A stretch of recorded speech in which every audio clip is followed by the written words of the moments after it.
I should have been numb that day. Grief usually leaves people hollow. But when I stepped over the threshold, still wearing black, still smelling like lilies and damp soil, and found Denise lounging on my couch like a queen dethroning her rival, all I felt was clarity, and a quiet, deliberate heat rising in my chest. Her husband was dragging a suitcase across my hardwood floors, scuffing it. She didn't even apologize. She just smiled, sharp, triumphant, like she'd been rehearsing this moment. "We live here now," she said. "You can leave your key. I already sold your things." I laughed. Not because it was funny, no, because I finally understood the ending of a story she'd started years ago, and because she had no idea she'd already lost. I met her the week I met him. Back then, she was polite in that overly sweet, borderline artificial way, always complimenting my shoes, my hair, my potential. I was naive enough to think she liked me. My husband, Mark, was warm, gentle, grateful to have someone love him, or so I thought. He'd bring her flowers on her birthday, drive her to appointments, answer her calls at all hours. I thought it was devotion to family. In hindsight, it was dependence, a weakness. I ignored the faint tension I felt when she clung to him just a second too long. When she insisted she helped him choose me, I let it slide. Love makes fools of us at first. It was after our 4th anniversary that things started to slip. Missed dinners, long showers with the phone on silent. Then small things began to go missing.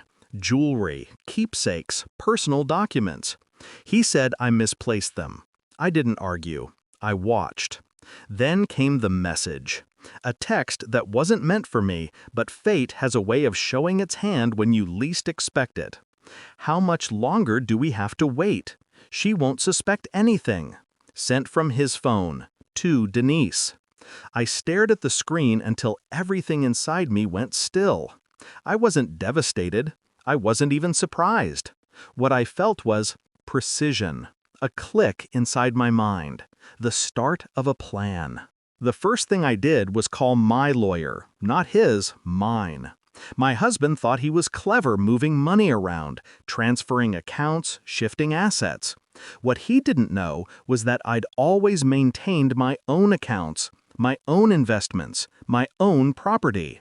This house, it was bought with my inheritance, in my name, filed in my trust. His name never touched the deed. And as his health declined faster than anyone expected, his desperation grew. So did hers. I never confronted them. Why waste a reveal before the finale? I simply watched the two of them scramble in the shadows while I quietly tightened the noose with paperwork, evidence, documented theft, and a neat chronological list of every lie they'd told. When he died, I didn't cry.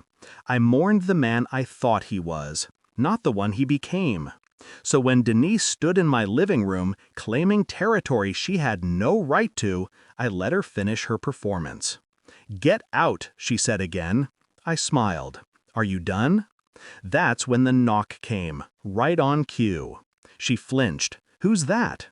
I walked to the door, opened it, and stepped aside. 2 officers, and my attorney. "Miss Carter," my attorney said, handing me a folder, "everything is ready." The officers moved past me, addressing Denise directly.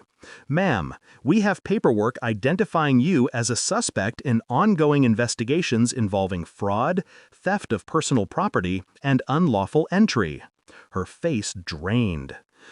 What? No, Mark told me this is my house now."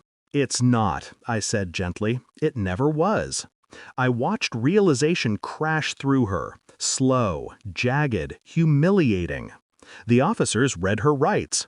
Her husband froze, hands half raised, as they cuffed him too. For the first time, she looked small, human, not the predator she fancied herself to be. She screamed her husband's name like he could save her from beyond the grave. But the dead don't save anyone. They only reveal what was already broken. When the door finally shut and the house fell quiet again, I breathed. Not sorrow, not relief, just truth settling into place. People think revenge is chaos. It's not. It's order restored. I walked through my home, touching the walls, the furniture. Mine again. Always mine. They thought I was weak, blind, disposable. But they forgot the rule I built my life on. The quietest person in the room is usually the one holding the match. And I had just watched the whole rotten structure burn, without singeing a single one of my fingers.